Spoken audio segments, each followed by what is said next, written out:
नमस्कार दोस्तों, मेरा नाम है उमंगपुरी। आप देख रहे हैं ट्रू बॉक्स इंडिया। हाल ही में एक वीडियो वायरल हुआ है। उस वीडियो में दो बातें कही गई हैं। एक कि भारत सरकार को बहुत बड़ा लोन मिला है वर्ल्ड बैंक से, और दूसरा कोरोना वायरस की टेस्टिंग किट्स की खरीद के अंदर एक बड़ा घपला सामने आया है। क्या है इन दोनों बातों की सच्चाई, देखते रहिए।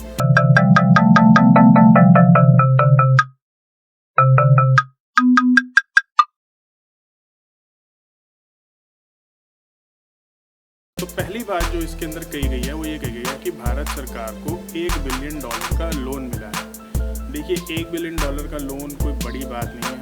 $1 बिलियन का मतलब होता है 7,500 करोड़ रुपए, जो कि बहुत बड़ी अमाउंट नहीं है, क्योंकि हाल ही में भारत ने जो रिलीफ पैकेज अनाउंस किया था वो 1,70,000 करोड़ रुपए का था।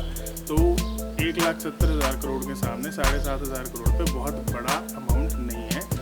दूसरी बात, अगर आप जानना चाहते हैं कि 7,500 करोड़ रुपए से क्या हो सकता है, तो अभी जो जनधन खाते हैं, लेडीज़ के जो जनधन खाते हैं, उनमें 500 रुपये की जो राशि ट्रांसफ़र हुई है, जिनकी 2 किस्तें जा चुकी हैं, अगर हम सिर्फ उसी को लगाएं तो वो भी 20 करोड़ जनधन खातों में 1,000 रुपये हर खाते के हिसाब से 20,000 करोड़ रुपये बनती है। यानी कि 7,500 करोड़ रुपये से 3 गुना अमाउंट तो भारत सरकार जनधन खातों में ही डाल चुकी है। तो इसलिए इस लोन को बहुत बढ़ा चढ़ा के बताना और ये दिखाना कि भाई अब जनता पे बहुत भार पड़ जाएगा इस लोन का, ऐसा नहीं है। ऐसा लोन भारत सरकार के लिए कोई बड़ी बात नहीं है। दूसरी बात जो सामने आई है वो सामने आई है कि कोविड-19 की टेस्टिंग किट्स की खरीद के मामले में घपला सामने आया है। मामला कुछ इस प्रकार है कि 2 कंपनियां थी। एक कंपनियां जो किट्स इंपोर्ट कर रही है और दूसरी कंपनियां जो Indian council of medical research ICMR को वो किट सप्लाई कर रही है। किट्स का जो रेट ICMR को दिया जा रहा था वो था 600 रुपये की एक किट। इस मामले के अंदर जब इन दोनों कंपनीज़ के अंदर एक डिस्प्यूट हुआ तो उन दोनों कंपनीज़ ने कोर्ट जाने का फैसला किया। ये देखने वाली बात है कि कोर्ट के अंदर वो इस मामले को लेकर नहीं गए थे कि किट्स कितनी महंगी हैं, कितनी सस्ती हैं। पहली कंपनी ने ये कहा कि वो हमें हमारी पूरी किट्स दे नहीं रहे हैं और हम जब तक हमारे पास किट्स आएंगी नहीं, हम ICMR को नहीं दे पाएंगे। दूसरी कंपनी ये कह रही थी कि जब तक मुझे मेरा पूरा पैसा नहीं मिल जाता तो मैं पूरी किट सप्लाई नहीं करूँगा। कोर्ट ने ये कहा कि किट्स आपको पहले सप्लाई करनी होंगी, उसके अगले ही दिन आपको सारे पैसे मिल जाएंगे, क्योंकि ICMR को किट्स की बहुत ज़्यादा ज़रूरत है। और इसी सारे मसले के दौरान ये बात भी सामने आई कि किट्स 600 रुपये की बेची जा रही हैं ICMR को। कोर्ट ने जब प्राइसिंग की डिटेल मांगी, सारा उन्होंने ब्यौरा मांगा कि किट्स कितने की खरीदी जा रही हैं, कितने की आ रही हैं, क्या कॉस्ट है, तो पता लगा किट्स करीब 250 रुपये के करीब की है और 600 रुपये की ICMR को बेची जा रही है। यानी कि एक किट पर 350 रुपये का मुनाफा। तो कोर्ट ने ये कहा कि ये बहुत ज़्यादा है।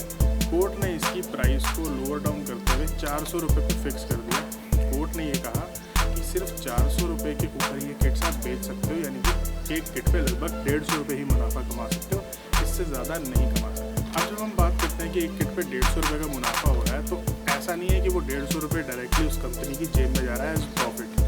देखिए, ऐसा है कि जैसे मान लीजिए अगर आप अपनी दुकान में कोई सामान लेके आते हैं 60 रुपये का और उसको आप 100 रुपये का बेच देते हैं, तो उसके बाद ऐसा नहीं है कि वो 40 रुपये आपकी जेब में डायरेक्टली जा रहे हैं। हाँ, एक तरीके से जा रहे हैं, लेकिन उस 40 रुपये से आपको अपनी दुकान का किराया भी देना होगा, आपको अपने टैक्स भी देने होंगे, आपको अपने वर्कर्स की सैलरी भी देनी होगी और आपको बिजली का बिल भी देना होगा। ये सारे खर्चे निकालने के बाद जो कुछ बचेगा वो आपका एक्चुअल प्रॉफिट होगा। और जहाँ तक 600 रुपये की बात है, तो ये सोचने वाली बात है कि ICMR में क्या किसी को नहीं पता था कि ये किट्स की असली प्राइस क्या है। अगर इस किट्स की असली प्राइस 250 है और 400-450 रुपये के ऊपर अच्छा खासा मुनाफा कमाया जा सकता है, तो ICMR ने ये किट्स 600 रुपये की खरीदने पर हाँ क्यों की? आखिर ऐसा क्या है इस मामले के अंदर तो भारत सरकार इतनी महंगी किट्स खरीदने को राज़ी हो गई? किट्स बाद में ख़राब निकली, वो चाइना में वापस जाएंगी, वो सारा अलग मसला है। लेकिन सोचने वाली बात है कि क्या कोई भी ऐसा नहीं था ICMR के अंदर, या फिर जो बाइंग काउंसिल था उनका, या जो भी लोग ये डिसीजन ले रहे थे, जिनको ये पता हो कि किट्स की एक्चुअल कॉस्ट क्या है। अगर जनता का पैसा ऐसे वेस्ट किया जाना था तो उनको पता तो होना चाहिए था। सोचने वाली बात है, क्या इसमें कोई घपला है? क्या किसी को कोई भारी कमीशन दिया गया महंगी किट्स बेचने के लिए? तो ये भारत सरकार को क्लैरिफिकेशन देनी होगी। अभी फ़िलहाल एक महामारी का समय है, तो अभी क्लैरिफिकेशन ज़रूरी नहीं है कि वो दे, लेकिन बाद में इस बात की सफाई देनी पड़ेगी कि आखिर क्यों इतनी महंगी किट्स खरीदी जा सकती थी, जब 400 रुपये पर अच्छा खासा मुनाफा कंपनी भी कमा सकती है और सब कुछ हो सकता है। तो 600 रुपये पर आम जनता का पैसा क्यों बर्बाद किया जा रहा है? अब कुछ लोग कह रहे हैं कि इसमें बहुत बड़ा घपला हो गया। देखिए ये कुल जो डील थी वो 20 करोड़ रुपए की थी, तो इसमें जो घपला होने के चांसेस थे वो ज़्यादा से ज़्यादा 6-7 करोड़ रुपए के थे। इससे बड़ा घपला ना कभी हो सकता था ना कभी हुआ होगा। लेकिन चिंता की बात यह है कि ये डील अभी छोटी डील थी, अभी बहुत सारी किट खरीदी जानी है। तो जब इससे बड़ी बड़ी डील्स होंगी और इसी प्राइस पर अगर वो हो जाती तो ये घपला कई 100 करोड़ का भी हो सकता था।